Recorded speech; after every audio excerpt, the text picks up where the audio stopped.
मन के सवाल में आप सभी के मनों का स्वागत है। आज उन मनों का स्वागत है जो समाज के रीति रिवाजों से बहुत भयभीत हैं, परेशान हैं, व्यथित हैं, दुखी हैं। ये हैं ही कुछ ऐसे रीति रिवाज जो व्यक्ति को बहुत परेशान कर जाते हैं, बहुत कुछ सोचने पर विवश कर जाते हैं कि आखिर इनके मायने क्या हैं। और जब व्यक्ति उनके अर्थों को खोज नहीं पाता है तब और अधिक परेशान होता है। आज का सवाल ऐसी ही गहरी परेशानी से भरा हुआ सवाल है। तो पहले हम सवाल सुनते हैं। आपको सादर प्रणाम गुरुजी। मैं हरियाणा के भिवानी ज़िले से मंजू सांगवान बात कर रही हूँ। मैं पिछले 1 साल से आपके मन के सवाल सीरीज रामचरितमानस की व्याख्या और कहत कबीर कबीर की व्याख्या को सुनती आ रही हूँ। मैं गृहिणी हूँ, जब भी समय मिलता है तो मैं आपकी वीडियोज़ को सुनती हूँ। मन के सवाल सीरीज से तो मेरे बहुत से शक संदेह दूर हुए हैं गुरुजी, और कहत कबीर कबीर का मुझे बेसब्री से इंतज़ार रहता है। गुरुजी, मेरी रिहाइश ग्रामीण क्षेत्र है और हमारे ग्रामीण क्षेत्र में या गांव में, मेरे गांव में, आसपास के गांव में यह मान्यता है कि जब भी किसी औरत के सास ससुर की मृत्यु हो जाती है तो जो बहू होती है उसको 12 दिन तक नंगे पैर रहना होता है और पर्दा करना होता है। जो औरतें शोक व्यक्त करने आती हैं या रिश्तेदार आते हैं उनके सामने। तो गुरुजी मेरे से भी कहती हैं कि करो, लेकिन मैं करती नहीं हूँ। फिर मैं उनसे पूछती हूँ कि बताओ, चलो करते हैं पर्दा, लेकिन आप बताएं कि ऐसा क्यों करते हैं, हमारी क्या मान्यताएं हैं, क्या तर्क है, क्या रीति रिवाज है, क्यों करते हैं। तो वे इस बात का कोई जवाब नहीं दे पाती हैं। कहती हैं बस करो, तुम गलत कर रही हो ना करके। तो मैं कभी कर लेती हूँ, कभी नहीं करती हूँ, बस बातें चलती रहती हैं। खैर, उन बातों से तो गुरुजी मेरे को कोई लेना देना नहीं है, लेकिन मेरे मन में जिज्ञासा होती है कि मैं भी जानूँ कि क्यों ये होता है, क्या हमारी रीति रिवाज है, क्या मान्यताएं हैं, किस वजह से पर्दा करना होता है, क्यों नंगे पैर रहना पड़ता है। गुरुजी, आपको सही लगे, समय हो तो इसका उत्तर दे देना। मेरे लिए सवाल बड़ा है, आपके लिए हो सकता है छोटा हो, वाहियात हो। अगर समय हो इसके लिए तो गुरुजी दे देना। आपको एक बार फिर से प्रणाम गुरुजी। सबसे पहले तो आपकी आखिरी बात से मैं शुरुआत करना चाहूँगा। आपने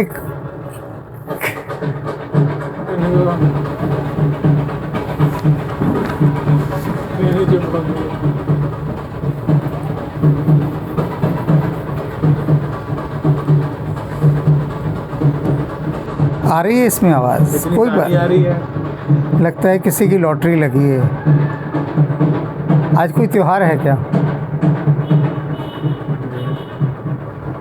कोई नहीं, अभी बच के शांत हो जाएगा।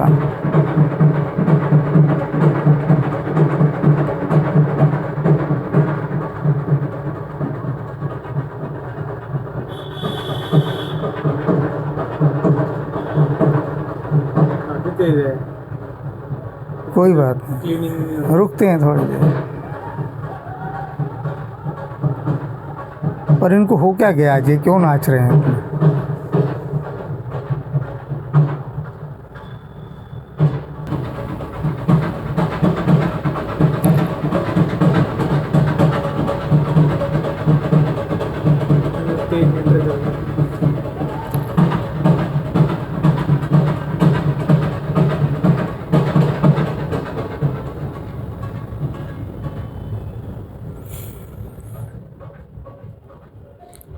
सबसे पहले तो मैं बात की शुरुआत आपकी आखिरी बात से करना चाहूँगा।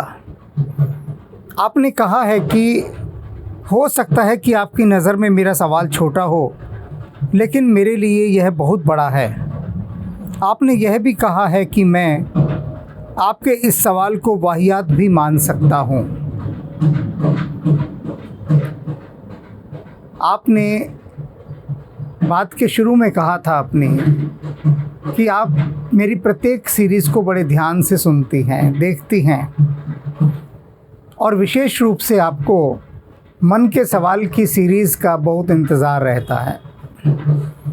लेकिन अगर मैं कहूँ कि आप मन के सवाल को ध्यान से नहीं सुनती हैं तो आपको कैसा लगेगा? क्योंकि मन के सवाल की सीरीज़ में मैंने अनेक वीडियो में इस बात को कहा है कि मेरे अनेक मित्र मुझसे कहते हैं कि आप क्या छोटे छोटे से सवाल उठा लेते हैं। तो मैं उनसे कहता हूँ कि जो सवाल तुम्हारे लिए बहुत छोटा है वह सवाल किसी के लिए बहुत महत्वपूर्ण है।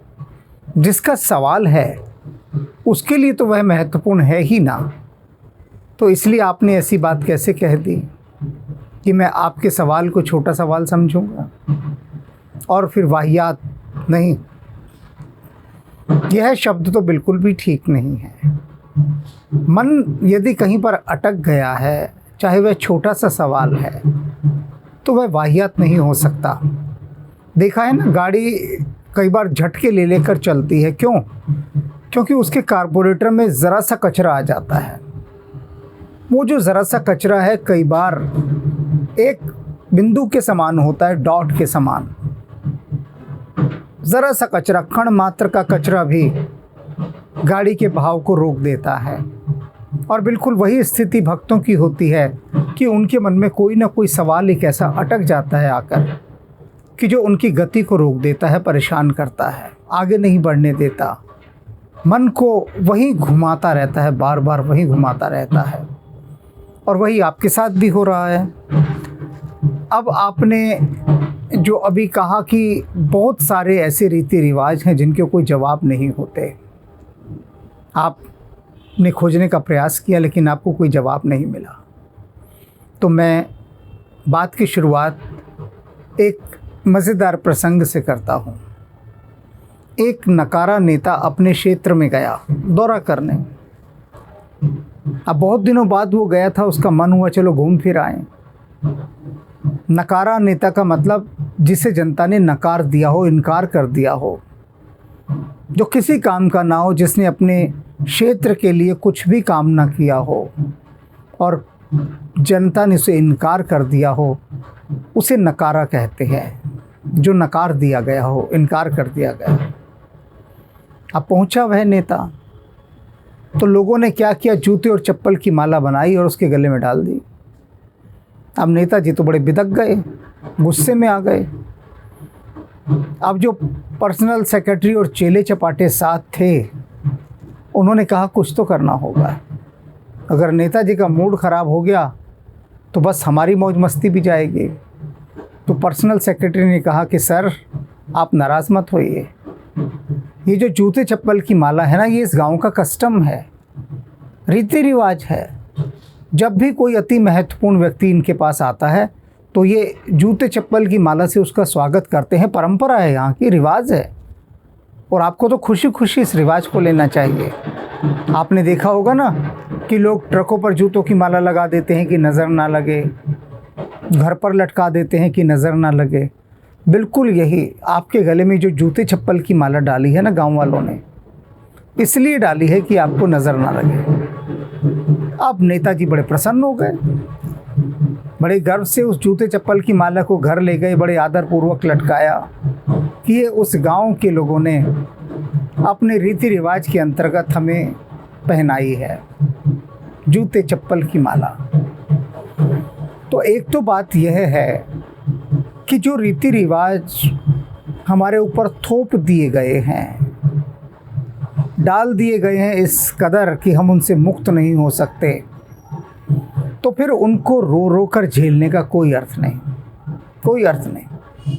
क्योंकि रोकर उनको झेलने से क्या होगा, और तकलीफ़ बढ़ेगी और ज़्यादा। आपके मन के सवाल के उत्तर पर मैं आऊँगा, बिल्कुल आऊँगा, लेकिन उसी और यात्रा चल रही है, उसी और। एक बिजली वाला काम करने आया हमारे घर पर, तो उसे हमने कुछ खाने को दिया, तो उसने कहा कि मैं नमक नहीं खाता। मैंने कहा भाई क्या कारण है नमक नहीं खाता है? उसने कहा नहीं, 1 महीने के लिए मैंने नमक बंद कर रखा है और खाना भी मुझे अपने हाथ से बनाना होगा। मैंने कहा ऐसी क्या बात हो गई? तो उसने कहा कि हमारे दूर के किसी रिश्तेदार का देहांत हो गया है और मुझे बस टेलीफोन से उसकी खबर मिली है, तो हमारे गांव में ये रिवाज है कि जब भी हमारा कोई दूर का रिश्तेदार भी अगर प्रभु को प्यारा हो गया तो हम 1 महीने तक नमक छोड़ देते हैं और अपना खाना खुद बनाते हैं। मैंने कहा लेकिन अब तो तू गांव में नहीं रह रहा, शहर में है, कोई समस्या नहीं, ना गांव का कोई आदमी देख रहा। उसने कहा इससे कोई फ़र्क नहीं पड़ता गांव का आदमी देख रहा हो या नहीं देख रहा हो, क्योंकि अगर मैंने नमक खा लिया या फिर अपना भोजन स्वयं नहीं बनाया तो हमारे पितृ नाराज़ हो जाएंगे। तो समाज के रीति रिवाज ऐसे होते हैं जो भीतर भय पैदा कर देते हैं, और उस भय के चलते भी हम उन रीति रिवाजों का पालन करते हैं।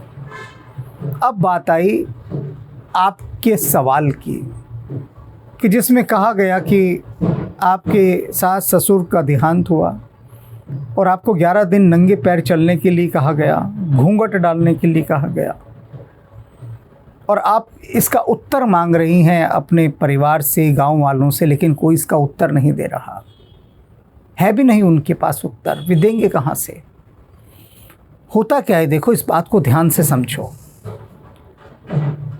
हमारे गांव में जितने भी गांव हैं, जितने भी क्षेत्र हैं, सबके अपनी अपनी ना रीति रिवाज बने हुए हैं।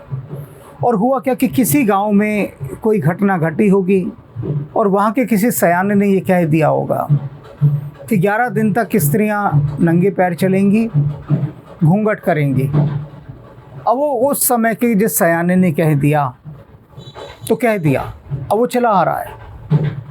किसी सयाने ने कह दिया कि 1 महीने तक कोई नमक नहीं खाएगा, अपना भोजन स्वयं बनाएगा। किसी ने कह दिया कि 1 महीने तक ज़मीन पर सोना है, 1 महीने तक दाढ़ी नहीं बनानी, बाल नहीं कटवाने, नाखून नहीं काटने, इत्यादि इत्यादि बहुत सारी बातें। तो इतना समझ लीजिए कि ये चीज़ें एक लोक परंपरा का हिस्सा हैं। यानी किसी भी क्षेत्र में, उस क्षेत्र के किसी भी बुज़ुर्ग ने पुराने समय में कोई बात कह दी, वो कही गई बात उस गांव का आचरण बन गई और उस गांव के लोग उस आचरण को व्यवहार में ले आए। क्या था, क्यों था, किस लिए था, किसी प्रकार का कोई प्रश्न चिन्ह वो गांव वाले नहीं लगाते, बिल्कुल नहीं लगाते, आवश्यकता ही नहीं समझते। वो कहते हैं बस करना है तो ऐसा करना है। अब बात आई आपकी, आपने विरोध किया, होगा क्या उस विरोध करने से कि गांव के लोग और विरुद्ध हो जाएंगे, आपके परिवार वाले ही विरुद्ध हो जाएंगे। विरुद्ध किस लिए होंगे? इसलिए कि मन में एक भय है कि कहीं हमने इन परंपराओं का, इन नियमों का पालन नहीं किया तो हमारे जो पितृ हैं वे रुष्ट हो जाएंगे और हमें कष्ट देंगे, हमारे लिए मुसीबतें खड़ी कर देंगे, हमारी रक्षा नहीं करेंगे। इस तरह की बहुत सारी बातें, बहुत सारी बातें।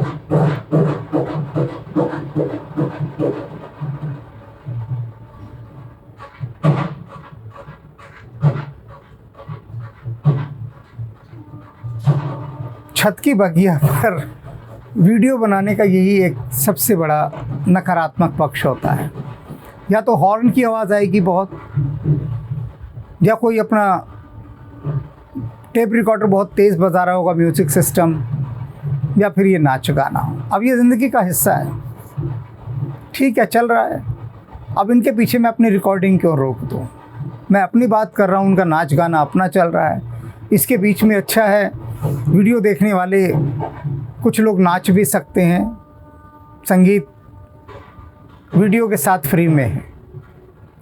तो मैं कह रहा था कि ये जो रीति रिवाज हैं, इनका विरोध होना चाहिए। क्यों होना चाहिए? क्योंकि इससे मन की जो ग्रंथियां हैं, जो बंद चुकी हैं, वे धीरे धीरे खुलती हैं। लेकिन सवाल है कि विरोध का तरीका क्या हो। यदि विरोध के तरीके में हम बहुत अधिक आक्रामक हो जाएंगे तो उससे घर में क्लेश बढ़ेगा, वैमनस्य बढ़ेगा। जैसे मैंने भी उस नकारी नेता का उदाहरण दिया कि उसके निजी सचिव ने समझाया कि ये यहाँ का कस्टम है, इसे पहन लो। क्योंकि जब आपके बस में कुछ नहीं, आप कुछ कर नहीं सकते, आपके पास अधिकार नहीं, तब आप क्या कीजिएगा? कम से कम क्लेश तो मत होने दीजिए इस बात पर, क्योंकि आप विरोध करेंगी और विरोध का परिणाम ये नहीं होगा कि लोग सोचेंगे, चिंतन नहीं है, लोग ये नहीं सोचेंगे भाई घर की बहू है, क्यों वो 11 दिन तक नंगे पैर रहे, उसका क्या कसूर है, या तो पूरा परिवार रहे, तब तो बात समझ में आती है। और तब भी समझ में नहीं आती, पैरों का क्या कसूर इसमें। अगर कोई परिवार में दूर का या निकट का प्रभु को प्यारा हो गया, तो इसमें जो परिवार के सदस्य हैं उनके पैरों का क्या दोष, वे क्यों नंगे पैर चलें और स्त्रियां क्यों घूंघट करें। लेकिन इस प्रश्न को यदि आप उठाएंगे गांव वालों के सामने, परिवार के सामने, तो वे बिदक जाएंगे, लड़ेंगे, झगड़ेंगे, आपको और अधिक दोष देंगे, क्योंकि वे सोचने की क्षमता खो चुके हैं, या नहीं भी खो चुके तो उस दिशा में कदम नहीं रखना चाहते। इस तरह से ये चीज़ें भीतर समा चुकी हैं। अभी मैंने कहा ना, वो बिजली वाला गांव से दूर रह रहा है, शहर में रह रहा है, उसे कोई लेना देना नहीं, कहीं से एक फ़ोन आ गया कि तेरा दूर का एक रिश्तेदार प्रभु को प्यारा हो गया, और उसने नमक खाना छोड़ दिया, 1 महीने तक खुद भोजन बना रहा है। मैंने कहा भाई तुझे तो कोई कुछ कह भी नहीं रहा, तेरे लिए क्या समस्या है? वो बोला कि पितृ नाराज़ हो जाएंगे, अब इसे क्या कहिएगा। तो आप जैसे जो कुछ भक्त हैं, जो चिंतन वाले हैं, मनन वाले हैं, उनसे मैं यही कहूँगा कि यदि संभावना है इन चीज़ों का विरोध करके इनसे बचने की, तो अवश्य विरोध कीजिए, लेकिन विनम्रतापूर्वक, लड़ झगड़ कर नहीं। और यदि नहीं है क्षमता, तब फिर उस नकारे नेता के समान वो जो जूते चप्पल की माला पहने हुए हैं, 11 दिन निकाल लीजिए, 8-10 दिन, जो भी अवधि है निकाल लीजिए। वो हमेशा के लिए तो नहीं है ना, लेकिन उससे क्या होगा, घर की शांति बनी रहेगी। अन्यथा घर में क्लेश का जन्म होगा, और उस क्लेश का परिणाम ये नहीं होगा कि घर वाले मान जाएंगे। यदि ऐसा होता हो तब तो लड़ाई झगड़ा करना ठीक है, ना तो वे मानेंगे और निरंतर आपको दोषी करार करते रहेंगे। तो बेहतर यही है, जब समस्याओं को बदला ना जा सके, उनसे इस कदर ना लड़ा जा सके कि हम अपने आप को अलग रख सकें, तो फिर ठीक है, तब तक के लिए उन समस्याओं को खुशी खुशी झेल लेना चाहिए, हंसकर। कम से कम उससे आपके मन में एक ग्लानि का भाव नहीं आएगा, एक तकलीफ़ का भाव नहीं आएगा, जो क्लेश के कारण उत्पन्न होता है। वरना रीति रिवाज तो आपको फिर भी करने पड़ेंगे, घर वाले छोड़ेंगे नहीं, क्लेश और ऊपर हो जाएगा। प्रत्येक स्थिति में घर में क्लेश ना हो, ऐसा प्रयास होना चाहिए। और इसके लिए यदि कुछ नियम, कुछ रीति रिवाज जो कि बिना सिर पैर के, जिनका कोई अर्थ नहीं, उनको भी यदि कभी कभार थोड़ा कर लिया जाए, तो उसमें कोई हर्ज नहीं, अगर उस कीमत पर घर की शांति बरकरार रहती है। तो छोटी छोटी कीमतें तो देखो देनी पड़ती है। किसी दूसरे का अज्ञान है, लेकिन है तो वो अपना ही ना, जो दूसरा भी है, तो उसके अज्ञान का भी थोड़ा बहुत मूल्य तो चुकाना पड़ेगा हमें, क्योंकि हम समझदार हैं इसलिए हम मूल्य चुका देंगे। कई बार होता है ना कि बेटा बहुत सारा नुकसान करके आ जाता है, जुआ खेल आता है, कुछ और कराता है, तो बाप क्या करता है, उसका हर्जाना बाप देता है। बाप का तो कोई कसूर नहीं, फिर भी वो दे रहा है, उसकी नाकामियों के, उसकी मूर्खताओं के कारण, उसकी नासमझियों के कारण।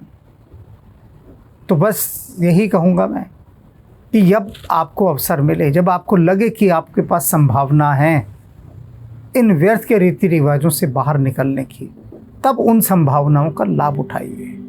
और यदि आपसे ऐसा नहीं हो सकता, तो तब कुछ दिन दूसरों का मन रखने के लिए हंसी खुशी इनका निर्वाह कर लीजिए।